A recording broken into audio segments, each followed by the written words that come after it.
Praise the Lord. Hallelujah. ഇന്ന് ദിവസം മാർക്കോസ് 10:52 തിരുവചനത്തിലൂടെ ഈശോ നമ്മോട് സംസാരിക്കുകയാണ്.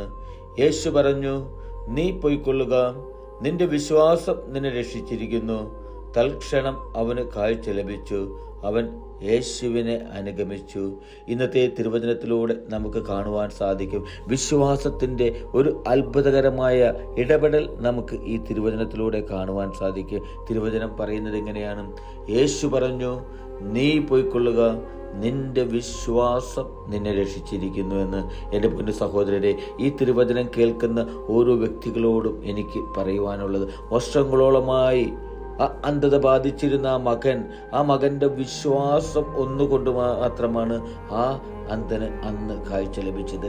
എനിക്കും നിങ്ങൾക്കും ഇതുപോലുള്ളൊരു വിശ്വാസം എൻ്റെയും നിങ്ങളുടെയും ജീവിതത്തിൽ ഉണ്ടായിരിക്കണം. നമ്മുടെ കണ്ണിൻ്റെ അന്ധത, നമ്മൾ കുടികൊള്ളുന്ന പാപം, നമ്മളിൽ അന്ധകാരം, അത് എടുത്തു മാറ്റി ആ ഈശോയിൽ വിശ്വസിച്ചുകൊണ്ട് എനിക്കും നിങ്ങൾക്കും ചോദിക്കുവാൻ സാധിക്കണം, എൻ്റെ പൊന്നു പിതാവേ, എൻ്റെ അന്ധത മാറ്റി എന്നെയും നീ ഒരു പുതിയ മനുഷ്യനാക്കി മാറ്റണം. എൻ്റെ കണ്ണുകൾക്കൊരു തുറവി നൽകണം. എൻ്റെ ഹൃദയത്തിന് നീ ഒരു തുറവി നൽകി നീ എന്നെ അനുഗ്രഹിക്കണം എന്നുള്ളൊരു വിശ്വാസത്തോടെയുള്ളൊരു പ്രാർത്ഥന, അല്ലെ എൻ്റെ രോഗപീഠകളിൽ നിന്ന് ഈശോയെ നീ എനിക്ക് വിടുതൽ നൽകണമെന്നുള്ള ഒരു വിശ്വാസത്തോടെയുള്ള പ്രാർത്ഥന എനിക്ക് നിങ്ങൾക്ക് നമ്മുടെ കർത്താവായ ഈശോയുടെ മുമ്പിൽ സമർപ്പിക്കുവാനായിട്ട് സാധിക്കും. അപ്പോൾ അവിടുന്ന് നമ്മെ രക്ഷിക്കും, അവിടുന്ന് നമ്മെ വീണ്ടെടുക്കും, അവിടെ നമ്മെ കാത്തു സൂക്ഷിക്കും. തിരുവചനം പറയുന്നത് എങ്ങനെയാണ്?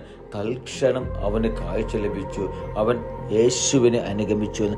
ഞാനും നിങ്ങളും യേശുവിനെ അനുഗമിക്കുന്ന മക്കളായി തീരുവാനായിട്ട് സാധിക്കണം, വിശ്വാസത്തോടുകൂടെ. ഹല്ലേലൂയ. ആമേൻ.